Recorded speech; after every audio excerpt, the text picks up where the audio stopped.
Hello friends, एक बार फिर से आपका स्वागत है मेरे चैनल में। आज मैं आपको बसंत पंचमी के महत्व, पूजा विधि और कथा के बारे में बताऊंगी। आइए शुरू करते हैं बसंत पंचमी की कथा। पुराने समय में जब इस सृष्टि का निर्माण नहीं हुआ था तो एक दिन विष्णु भगवान ने ब्रह्मा जी से अनुरोध किया कि आप एक सृष्टि का निर्माण करें। विष्णु भगवान की आज्ञा पाकर ब्रह्मा जी ने इस सृष्टि का निर्माण किया, जिसमें मनुष्य थे, पशु पक्षी थे, सभी कुछ था। एक दिन ब्रह्मा जी के मन में आया कि मैं जाकर देखता हूँ कि मेरे द्वारा बनाई गई पृथ्वी किस प्रकार कार्य कर रही है। यह देखने के लिए ब्रह्मा जी धरती पर आए। जब वह धरती पर आए, उन्होंने देखा पृथ्वी पे हर जगह मौन स्थापित हुआ है। उन्हें यह देखकर लगा कि मेरे द्वारा बनाई गई सृष्टि में कुछ कमी है, तो इस कमी को पूरा करने के लिए उन्होंने अपना कमंडल उठाया और उसमें से जल निकालकर पृथ्वी के चारों तरफ छिड़क दिया। जहाँ जहाँ जल छिड़का वहाँ से एक देवी उत्पन्न हुई। वह देवी श्वेत वस्त्र धारण किए हुए थी, क्योंकि वह स्वच्छता का प्रतीक थी। वह मनुष्य को भी स्वच्छ विचार रखने और स्वच्छ कार्य करने की प्रेरणा दे रही थी। उस देवी की 4 भुजाएं थी और चारों भुजा में वह अलग अलग चीज़ें धारण किए हुए थी। पहली भुजा में उसके वीणा थी।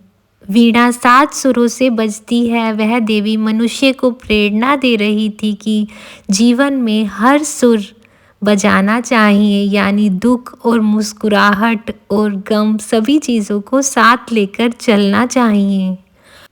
दूसरे हाथ में वह देवी माला धारण किए हुए थी, जो मनुष्य को निरंतर प्रभु स्मरण में लगे रहने की प्रेरणा देता है। तीसरे हाथ में उसके पुस्तक धारण किए हुए थी, शास्त्र धारण किए हुए थी, जो मनुष्य को यह प्रेरणा दे रही थी कि अपने शास्त्रों, अपने धर्मों का हाथ कभी नहीं छोड़ना चाहिए। चौथा हाथ उसका वर मुद्रा के रूप में था, यानी वह सभी को आशीर्वाद और आशीष दे रही थी और मनुष्य को साथ साथ यह प्रेरणा दे रही थी कि जीवन में चाहे जो भी हो, सबको आशीष देना चाहिए, कभी किसी को बद्दुआ नहीं देनी चाहिए। वह देवी अपने वाहन के रूप में हंस को धारण किए हुए थी। उसका एक नाम हंस वाहिनी भी था। वह मनुष्य जीवन को हंस की तरह केवल मोती चुगने की प्रेरणा दे रही थी, लोगों के केवल गुणों को चुगकर और अवगुणों को छोड़ देने की प्रेरणा दे रही थी। यह देवी और कोई नहीं, साक्षात ज्ञान की देवी सरस्वती माता ही थी। और जिस दिन माँ सरस्वती का धरती पर अवतरण हुआ, वह दिन बसंत पंचमी का ही दिन था। उत्पन्न होने के बाद सरस्वती माता ने ब्रह्मा जी से पूछा कि मुझे किस कारण उत्पन्न किया है, इसका कारण बतलाओ। ब्रह्मा जी ने कहा, देवी, मैंने इस सृष्टि का निर्माण किया, लेकिन यह सृष्टि मौन है, इसमें स्वर नहीं है। कृपया आप अपनी वीणा बजाकर इस सृष्टि में स्वर का वाद संपन्न करो।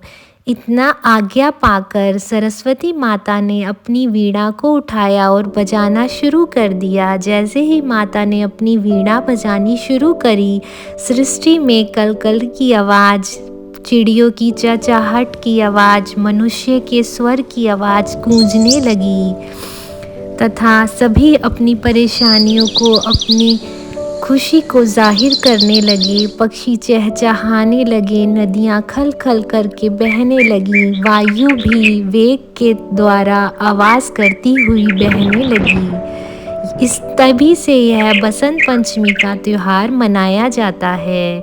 इस दिन सिखों के 10वें गुरु जी का विवाह भी हुआ था, इसलिए यह सिखों के लिए भी एक महत्वपूर्ण त्यौहार है। इस दिन बसंत ऋतु का आगमन हो चुका होता है तथा भगवान नया अंकुरण शुरू कर देता है। वातावरण में इतनी बदलाव शुरू हो जाता है जैसे फूल खिलने लगते हैं, बीजों में अंकुरण होने लगता है, सूर्य भी उत्तरायण की ओर आ जाते हैं, ठंड अब खत्म हो जाती है।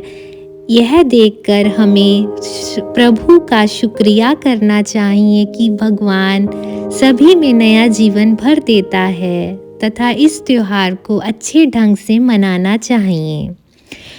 अब मैं आपको इस त्योहार की पूजा विधि बताती हूँ। कुछ लोग बसंत पंचमी के दिन माँ सरस्वती की मूर्ति को लाकर अपने घर में स्थापित करते हैं, लेकिन जिन घरों में सरस्वती माता पहले से विराजमान होती हैं, वह पाटा बिछाकर उस पर पीला वस्त्र बिछाकर माँ की मूर्ति स्थापित कर कर उन्हें स्नान कराते हैं, पुष्प चढ़ाते हैं तथा आभूषण पहनाते हैं, फिर माता की आरती करते हैं।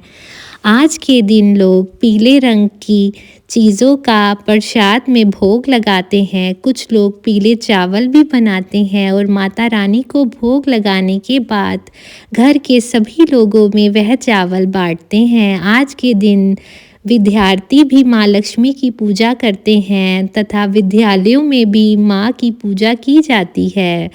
इस त्योहार को नए जीवन के तौर पर मनाना चाहिए तथा अपनी बुराइयों को छोड़कर अपने अंदर परिवर्तन लाना चाहिए। मैं आशा करूँगी कि मेरी यह वीडियो माता रानी की पूजा विधि तथा बसंत पंचमी की कथा आपको अच्छी लगी होगी। अगर आपको यह वीडियो अच्छी लगी तो मेरी वीडियो को लाइक और शेयर ज़रूर करें तथा मेरे चैनल को सब्सक्राइब अवश्य करें।